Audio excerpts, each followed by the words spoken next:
Welcome to the Comical Engineers, Facts and Fun with LCTS. In this new segment of Episode 6, we sit down once again with Jay Moser, a veteran project leader with decades of experience in energy, refining, and global construction.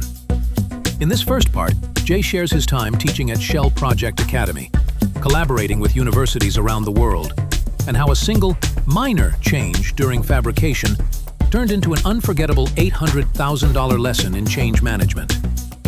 It's a story about leadership, learning, and the real-world difference between theory and practice. Let's get started. To this computer. Hello, everybody. The Comical Engineers are back with and Facts with LCTS. Today, we continue our talk and discussion with Jay Moser. He has a lot to offer, so we'll have to split it up into different parts. Before we dive into it, please remember, if you like the video so far and the information you got, please go to our YouTube channel and subscribe, or join us on Spotify or Apple Podcast, and like the videos that you see and share with other people that you think might be interested. As always, my name is Eberhard, Lucke, host, and I'll welcome my co-host, sspears. Good morning. Hey, good morning back.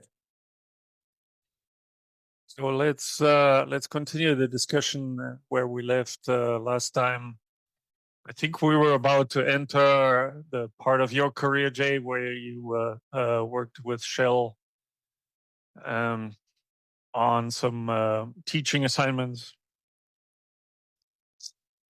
Yes. Thanks, Eberhard, and good morning, Stan. Hey, good And to morning, those Jay. who are listening. So hopefully we'll spend the next 15-20 minutes here getting through the remainder of the career and kind of where I see the industry and moving in the aspect of project management, whether that is oil and gas or energy or chemicals. So it's not specific to one or the other. I think it's more fundamental to understand about how we can make a change. Good. So we need change. Good deal. So I think we finished off my last discussion with you around my global program management and downstream, and then I took a role in assurance for about 3 years, where I was doing the project assurance, and I think I finished with that. So that was 2014. I ended up, so 2014, I took a role in what we call our Shell Project Academy. Shell does have a teaching organization, and we offer many different courses. I took on 2 of those courses. One of them was Essentials of Project Delivery, or Fundamentals, if you will, and then Managing Project Execution and Startup, which is the next level course. So redesigned a few of these courses. I'm not a teacher. I didn't think I was. But fortunately, it was really a neat experience. I got to work with academics all over the world, at UT Austin, with Cranfield University in the UK, with TU Delft, with Queensland in Australia. So all these professors, brought their own touch to how they do things, and they got involved in helping redesign the courses, and they were very instrumental in, working with me, because when I got the role, we essentially let the academics teach it.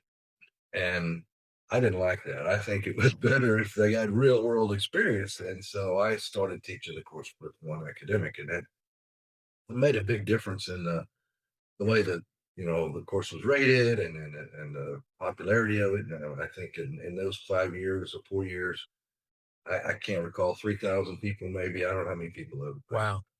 And all over the world. I mean, that's Nigeria. I mean, these weren't places you go for a vacation sometimes, Right. Did you find that the academics were short in their understanding about I know you were really involved in the advanced work packaging systems and programs. Had they gotten to that understanding yet, or is that something that, like you said, that was real world experience that the academics might not have had? Yeah. So we incorporated those into the learning modules. Most of these courses were 14-week virtual and 1 week face-to-face. So they were investment. And, I talked to y'all on the phone or on the podcast last time about setting yourself up and getting your competencies developed. And this is part of that. This took a lot of effort for people, and you were doing their regular day job. So it wasn't something you got off for. But at the end of the day, it did provide some of the best practices to these folks. And I would give a lot of examples. I'll give you one here, just talking about change in management. One of I had a couple reactors that we built in Italy, and we were in fabrication, and the process engineer says, "Hey, if we make this one nozzle, 2 inches instead of 1.5 inches, and we move it 7 degrees, I'll fix the tray and we'll get this much more product," and blah, blah, blah. And we're already fabricating, okay? This 8-inch thick carbon steel with an alloy lining of stainless steel overlay. I'm like, we haven't cut the hole yet. So, it's like, I'm in Italy, and they call, I said, "Oh, we got to do this, got to do this." I said, "Well, run it through the change management process. Let everybody look at the platforms, blah, blah, blah, blah, blah." Everybody did their due diligence very quickly. So, no problem, cut the nozzle. The reactors get on the boat, come across the sea. We get to the first overpass. This was in Port Arthur. And guess what happened? Now, one nozzle that was supposed to be here, okay, was here. And so you got news crews, you got everybody and their brother, and there's no way you'd have to dig the highway out, is the only thing you could do, which they weren't gonna let us do that. Or you go up the overramp, which we had to then go get steel plate for, and it ended up that little change, which we thought was, less than probably $50,000, ended up costing us about $800,000 and all kinds of reputational damage, right? That wraps up part 1 of episode 6 of the Comical Engineers, Fun and Facts with LCTS. A huge thank you to our hosts, Eberhard Lucke and sspears, and to our guest, Jay Moser, for sharing how teaching, teamwork, and small changes can have big consequences. In part 2, Jay dives into how technology and culture are reshaping project execution, from digital twins to advanced project delivery. Don't forget to subscribe and follow so you never miss an episode. Until next time.